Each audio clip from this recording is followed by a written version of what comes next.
ማርያምን ዱርዬ ይመስላል ብላችሁ ካልናቃችሁን በስተቀር ይህንን ቪዲዮ ይጠቅማችኋል። እኛ ኢትዮጵያውያን ሃይማኖተኛ መምሰል እንጂ ሃይማኖተኛ መሆን አንችልም። እኛ ኢትዮጵያውያን እውነተኛ መምሰል እንጂ እውነተኛ መሆን አንችልም።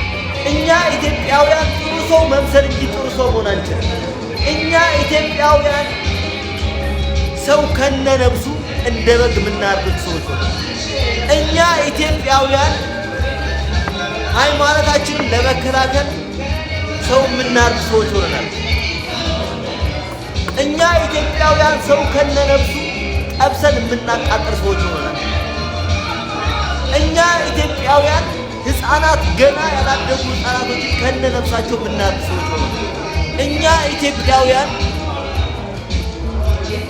3-4 ሱቅ ገዝተን 3-4 መኪና ገዝተን 100 ብር ከሌለው ሰው ጋር ጥቅም ለማግኘት የምንጋፋ ሰዎች ሆነናል።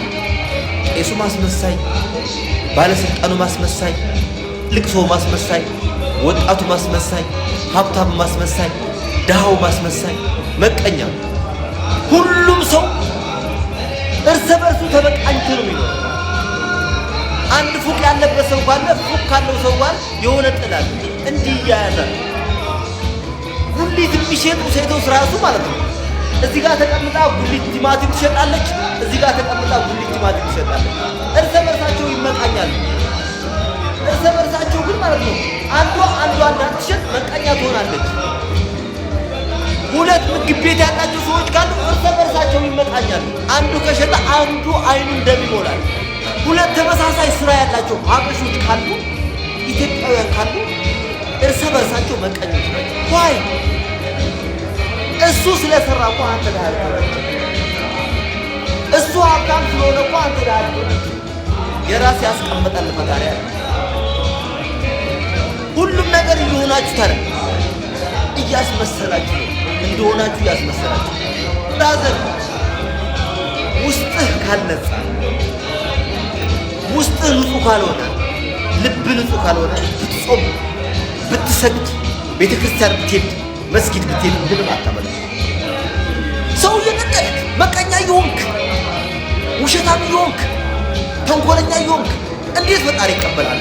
እንዲህ ቤት ሰርተህ ቤተ ክርስቲያን ብለህ እንዲህ ቤት ሰርተህ መስጊድ ብለህ እዛ ቤት ብቻ ፈጣሪ ሊወድ ይመስላል? ኖ ለምን አልነቃም? ለምን አትነቁም? ልብህን አንጻው ብሎ ህሊና የሚባል ነገር አለ።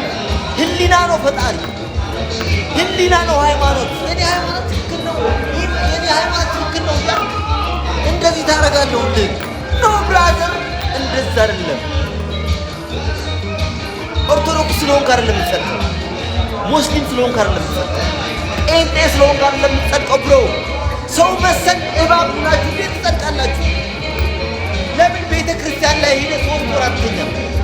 ለምን መስጊድ ላይ ሄደህ 3 ወር አትተኛም?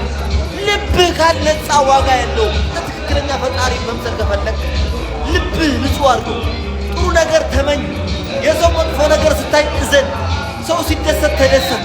በቃ ይዋ ለሰው ሁሉ ጥሩ ነገር ተመኝ። ይቺ ዓለም እንደምታልፋው ተማር እንጂ ዝም ብለህ የሃይማኖት ተቋም ላይ የምትመላለስ እንዳትሸወድ ብሎ